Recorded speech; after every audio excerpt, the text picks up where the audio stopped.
What's up, guys? We are back with another installment of Why So Social. Today, we're going to be talking about data.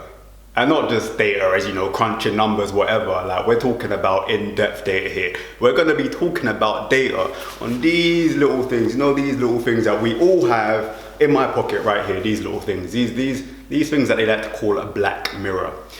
And the why we're speaking about it right now is because we are currently living in a time of uncertainty, unprecedented times that a lot of the viewers of this actually would have never been in before. And of course, we're talking about times of COVID-19, coronavirus, lockdown, whatever you want to call it.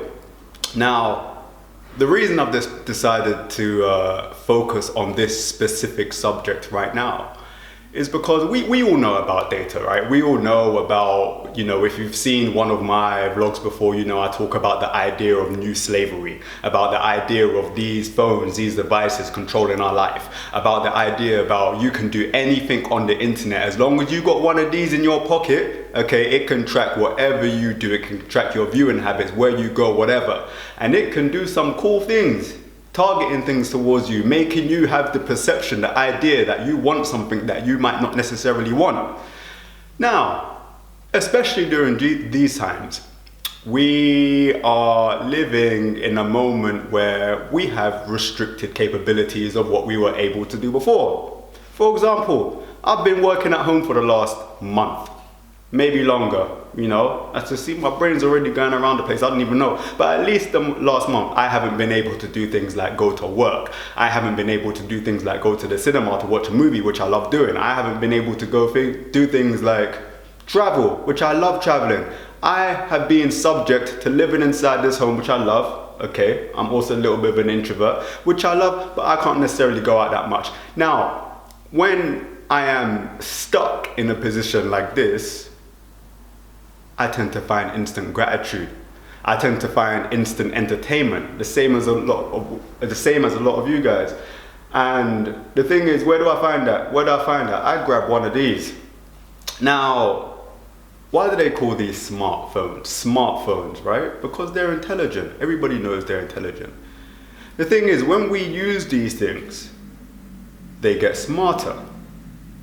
Now, if you think about it, we're spending a lot more time now at home, twiddling our thumbs, not knowing what to do. I'm not speaking for everyone, especially if you've got kids. I apologize if you've got kids and your hands are seriously busy. Instead of these things are getting stupider. Is that even a word? Dumber. Yeah, stupider, sorry. But, that just shows my flipping brain level at this moment in time, I'm getting stupider myself. But anyway, what I wanted to say is that these things get smarter, but not only smarter, they get smarter but faster. Why? Because you're using it. Right?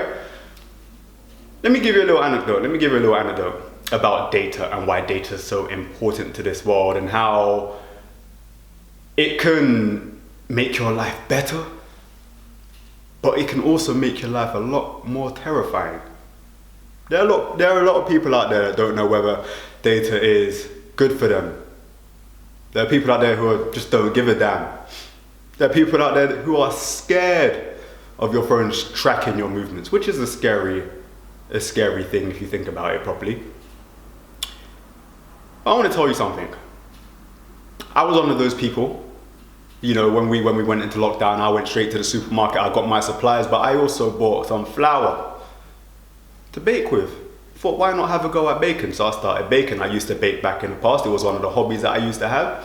And I decided to rekindle that hobby. Started baking cakes left, right and center.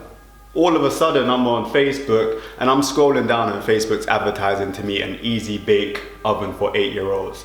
And I'm like, yo, since when? I knew I was 28, minus 20 years. I didn't know I was 8 years old, I'm 28. So why the hell would I need one of those? All of a sudden I started thinking, I was like, well, you have been looking for recipes. Where have you been looking for recipes? I haven't been opening a book. Although I have many recipe books, many vegan recipe books, especially baking books. So I haven't been opening a book. I've been scrolling through Google looking for my recipes. And then I thought, yo, okay, And then I thought, how much am I actually on this thing right now?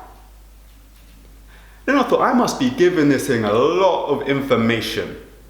I'm feeding this. This is greedy right now. It wants more. I thought, this thing's knowing a lot more about me than it ever did at this moment in time. Anyway, so I'm baking now, and all of a sudden, you know, my Easy Bake Oven arrived yesterday. Do you see where I'm going with this, people? Right, these devices, I mean, they can either, as I said, they can make your life easier, or you can be scared about it. In fact, no, let me change it. Let me change it a little bit. They will make your life easier. Whether or not you decide to embrace that, or whether you decide to keep it at arm's distance, you know, have a bit of social distancing from the internet, is whatever you decide to do. But today's Why So Social wanted to allow you guys to have the debate on how much are you using your phone during this period? How much information are you giving your smartphones during this period? Are you allowing your smartphones to become smarter during this period? Are you doing other things? I would like to think that just knowing human nature, knowing that we've evolved and adapted ever since these things incepted, that we've evolved, it's now human nature. We've evolved, it's human nature now to want to get out our phones and start scrolling through social media, especially if you're one of those people they like to call millennials. I'm 28, I'm not, but I'm definitely one of those people that it's become second nature, human nature for me to do something like that. So have a think. Today's Why So Social was about that. If you want to go a little bit more in depth, then read the article underneath here as well. And debate, talk to me. I like to understand. Data's a wonderful thing. Data's a wonderful thing. You can turn numbers into an Easy Bake Oven that has been purchased through Amazon, that have benefited from this lockdown. They're still delivering. Think of things like that. That's how I want your brain to work. Think about what you're doing right now that has turned simple identifying, simple numbers into what it's doing for your life at this moment in time as it pertains to this lockdown, and how much information you're giving your smartphones. Then think, has it benefited me? My blueberry muffins are almost done, you know. It's benefiting me. Anyway, guys, Why So Social? Thank you for listening. Thank you for reading if you decided to read. And we will be back soon. Peace out to you.